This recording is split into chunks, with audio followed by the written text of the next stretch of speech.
Today I want to give you a broad overview of the methodological process behind literary and cultural research. As academic fields, literary and cultural studies have their own sets of techniques and methodologies for conducting original, rigorous research about cultural texts and processes, a scientific method of literary studies, if you will. By understanding this scientific method, you will hopefully have a more holistic sense of how the various pieces of the research and writing process that we're working on in this class fit together, and you can begin to apply these methods more systematically to your writing assignments in other classes and in the workplace. How many times have you faced essay writing with dread?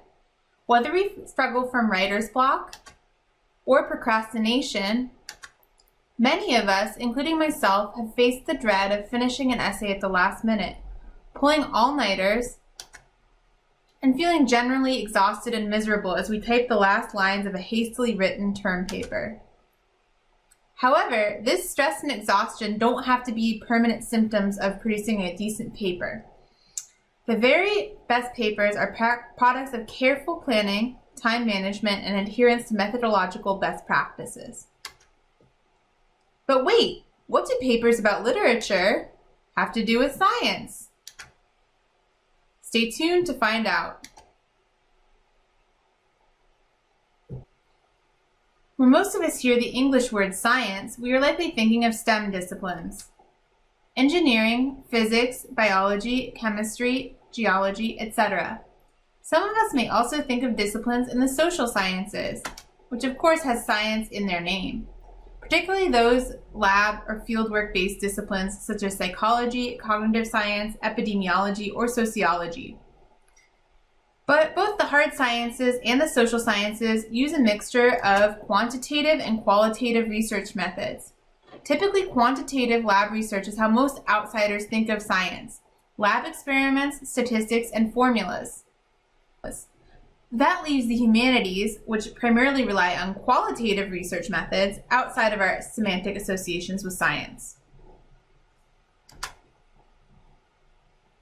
It's perhaps for this reason that people are so tempted to create a dichotomy between science and the humanities, which relates closely to the dichotomy between so-called left brain and right brain thinkers. Sciences are associated with hard facts and formulae, logic, numbers, and rational objective analysis, whereas the arts and humanities are often associated with passion and emotions, creativity, big ideas, and spontaneous free-flowing expression.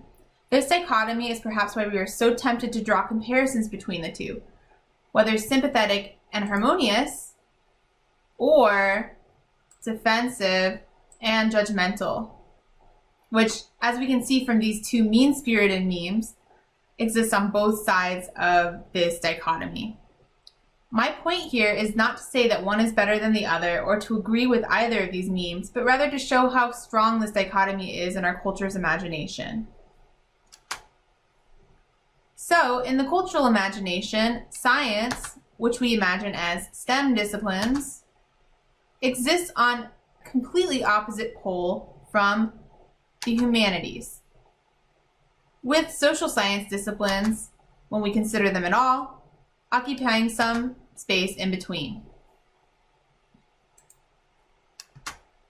However, if we look at the actual history of the word science, we see something more complex. In fact, according to the Oxford English Dictionary, the very first definitions of science were far more general than the current conception of the word. As we can see, in the 14th century, science was a word that referred to serious knowledge and or study of any type of learning. It was the state of knowing and learning. In fact, the modern understanding of science as we know it today, the intellectual and practical activity encompassing those branches of study that relate to the phenomena of the physical universe and their laws, didn't emerge until the Age of Enlightenment at the end of the 18th century.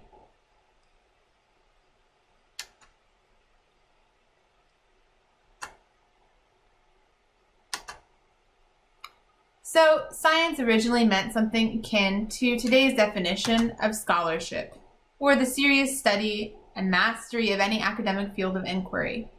This meaning is still reflected in some other languages' words for science, such as the Russian Nauka or German Wissenschaft. So rather than seeing science and humanities as two separate spheres, we can consider science to refer to the broader sphere, meaning scholarship, with disciplines we think of as science actually referring to the so-called hard sciences that study the universe and its laws. The hard sciences and humanities therefore both fall within this broader scientific umbrella, along with the social sciences. We can avoid some of these common essay writing problems then by thinking of essay writing as a part of the scientific methodology of humanities disciplines. In the hard sciences and social sciences, we learn discipline-specific scientific methods for conducting careful, drawn-out, and time-intensive research, followed by lab reports and publications.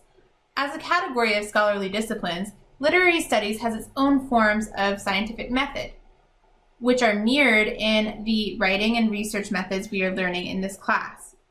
By learning how to approach research and writing about literature as a drawn-out scholarly process rather than a single-step task that can be produced in one torturous evening, we can begin to avoid some of these pitfalls that make essay writing so anxiety-inducing.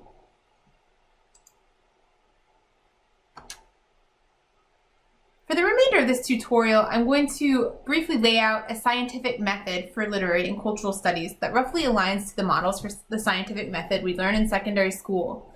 Yes, I know that the true scientific method for the hard sciences is more complicated than those models and depends on the discipline, but I believe that the generalized model we can learn in high school, can be mapped onto most scholarly disciplines, even those outside of the hard sciences. Here is one example of the basic model for the scientific method that we were taught in American high schools. We start with an observation or a research question. What is the topic that we find most interesting or the topic that we want to answer through our research? We can consider this to be a research goal. In literary studies, this step is roughly equivalent to the preliminary reading and discussions that we do for class. Each of the open-ended questions you ask about a reading is a potential research question that you could pursue. The next step we are taught is research. In science, this is typically a literature review in which you find out what has already been said about the topic. In my class, preliminary research can encompass a literature review, which we would use for a larger research project, but it also starts with a preliminary close reading, in which you take notes of recurring patterns or interesting elements of the primary sources that you are working on. The third step is to typically to form a hypothesis, a prediction of the answer to your research question.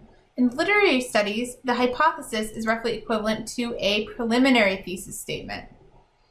It's important to note that your thesis can, and in a good paper probably will, change after you complete the project. Good literary scholars must be willing to approach their arguments with an open mind and to shift their argument depending on what they see from the facts, rather than manipulating the facts to fit a pre-existing argument.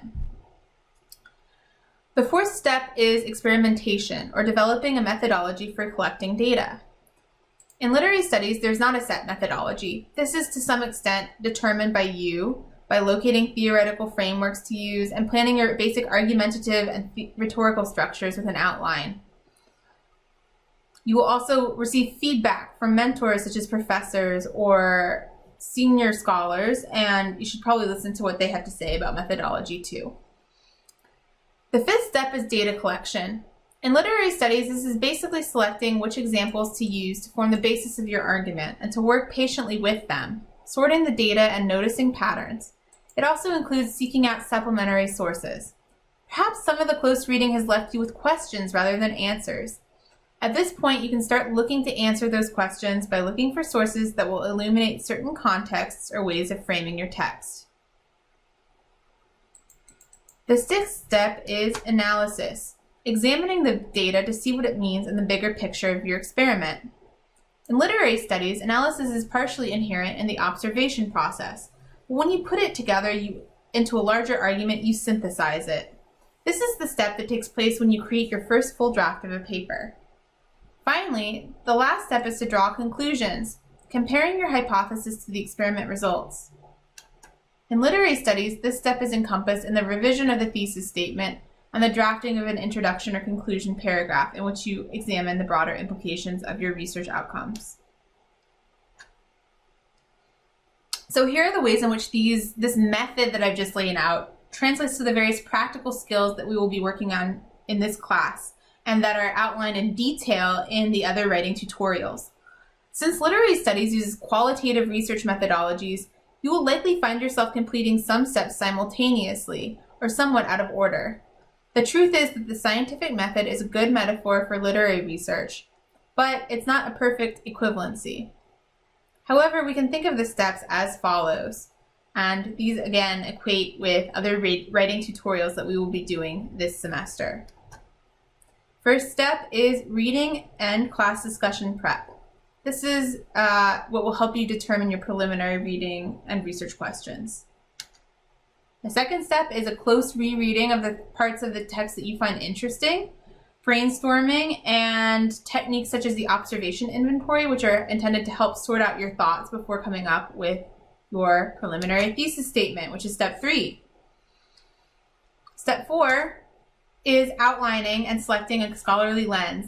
That's helping you develop your argument structure and the framework with which you will be doing your analysis.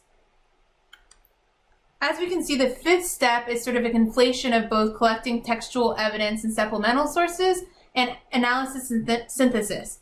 Oftentimes, these two things happen simultaneously while you're drafting body paragraphs, adding research and examples to strengthen your analysis. So you want to come up with a broad master list of examples during that planning period and before you come up with your hypothesis, but then when you're actually drafting the body paragraphs, you can test different things out, just like you would in an experiment. Finally, step number 6 is revising your thesis statement, drafting intro and conclusion paragraphs, and strategizing possible revisions if that's a thing that's going to happen. But I'm not done yet! Of course, real scientific methodologies are more complicated than the model laid out earlier. Here's a diagram of the scientific method taught in a more advanced science class. During this conclusion stage, we can see that experiments often have to be repeated in order to understand what's going on. In literary studies, this repeated process of experimentation, modifying methods and parameters in order to come up with conclusive results, is roughly equivalent to the revision process. This is one reason why revision is so important. It is what helps our arguments become more rigorous and precise. So if you're dreading those red marks on your drafts, whether they're from a professor, a professional editor, or a peer-reviewed journal, know that revision is a natural and crucial part of humanities research. It is how your writing and your arguments become more refined and original, and it's often what separates an A paper from a B or C paper. In this class, one of my goals is to teach you how to approach the revision process more independently and effectively, so that you hopefully have to check in less often with those editorial gatekeepers. Approaching revision independently and responding to critique from others is one of the most important skills you can learn for writing in both college and your future workplace. However, I never expect you to know how to do everything yourself. No writer is able to get published completely independently. Even the professionals share drafts of their writing with friends, colleagues, mentors, and professional editors before submitting that final manuscript. It's why acknowledgments pages are almost universal features of academic books. In this class, we will be emphasizing teamwork as a crucial part of the writing process. That is why I'm prioritizing drafting and peer review as two major components of your homework grade. It's also why I encourage you to come to office hours and/or visit the university writing tutors whenever you simply feel you need another set of eyes on your writing. Just remember Moira's mantra: when one of us shines, all of us shine. That's it for today, guys. If you have questions about this process, please reference the handout on the scientific method for literary studies and watch my other workshop videos. See you soon.